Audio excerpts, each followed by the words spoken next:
Assalamualaikum warahmatullahi wabarakatuh. Alhamdulillahilladzi ja'ala ramadana syahru siyami lil mu'minin. Wassalatu wassalamu ala asrafil anbiya wal mursalin wa ala alihi wa sahbihi rasulillahi ajma'in, amma ba'du.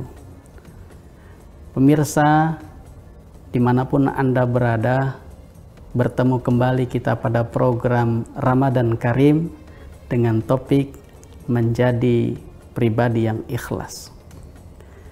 Kenapa menjadi pribadi yang ikhlas menjadi penting? Karena bila kita tidak ikhlas, ibadah kita tidak diterima Allah Subhanahu wa Ta'ala. Bila kita tidak ikhlas, maka apa yang kita kerjakan, apa yang menjadi kebaikan yang kita lakukan menjadi sia-sia.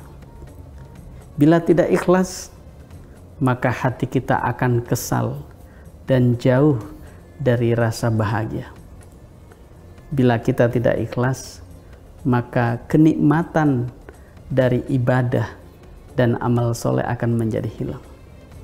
Dan bila kita tidak ikhlas, maka seluruh amal ibadah yang kita lakukan tidak diterima Allah Subhanahu wa Ta'ala.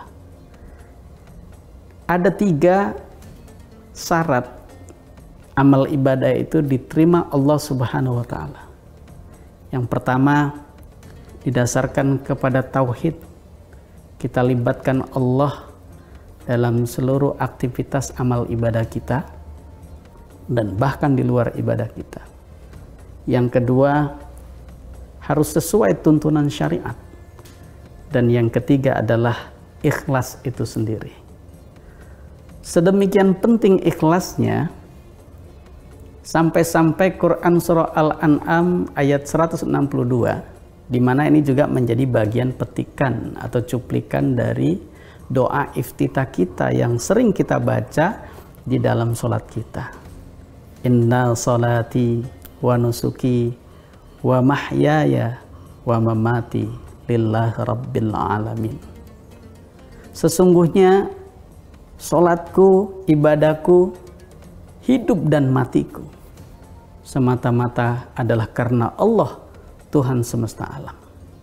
Bayangkan, renungkan bahwa sesungguhnya sholat kita, seluruh ibadah yang kita lakukan, bahkan lebih luas hidup dan mati kita, itu semua hanya karena Allah, Tuhan semesta alam. Pemirsa, dimanapun Anda berada, dan mudah-mudahan dirahmati Allah Subhanahu wa Ta'ala. Jadi ikhlas itu adalah penting sekali. Maka di dalam Al-Quran, Quran surah Al-Ghafir ayat 65, Allah berfirman, A'udzubillahi minasyaitonirrajim, Bismillahirrahmanirrahim. Huwal hayyu la ilaha illahu fada'uhu mukhlisina lahuddin.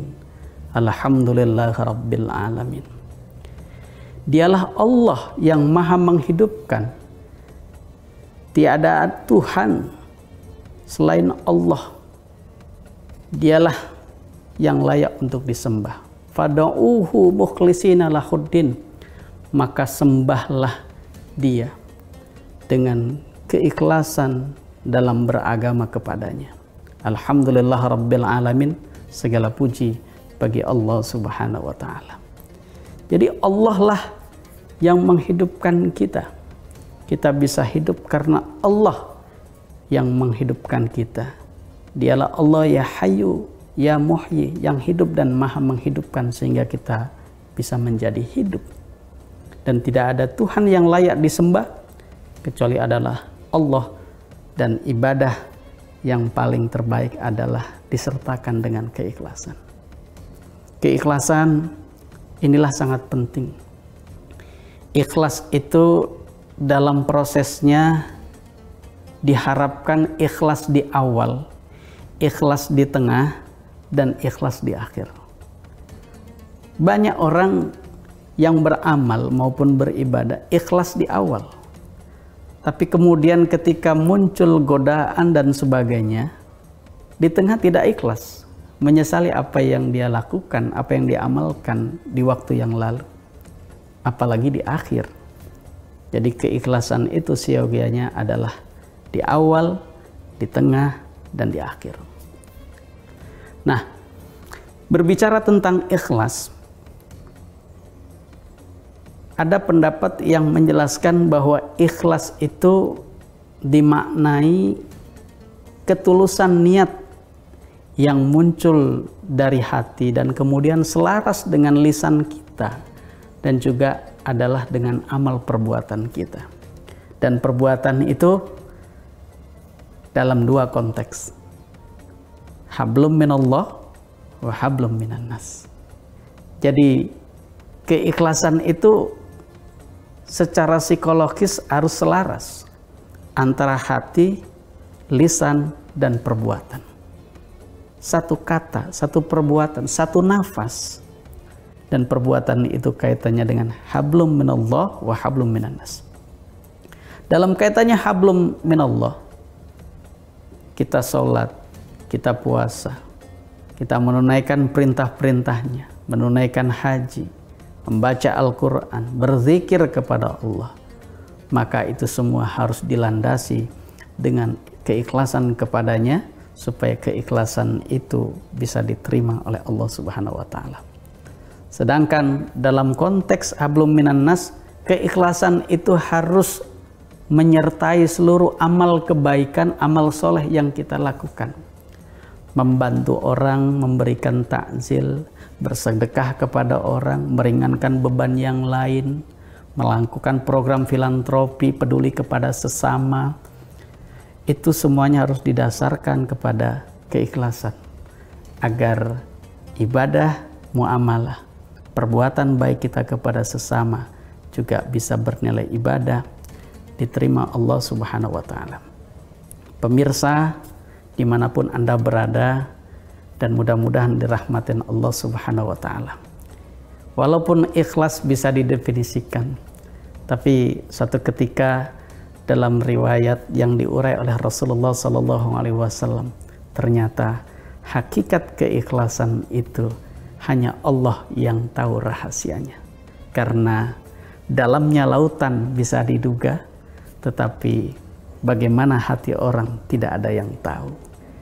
Jadi kita bisa menduga dalamnya lautan, tetapi hati kita ikhlas atau tidak beribadah, melakukan kebaikan, hanya Allah dan dirinya yang tahu. Dan inilah kenapa ikhlas itu rahasianya Allah Subhanahu wa Ta'ala, dan Allah yang paling tahu hakikatnya. Adapun pemahaman kita tentang ikhlas itu lebih kepada mendekati hakikat itu sendiri, tetapi hakikat itu sendiri Allah yang tahu.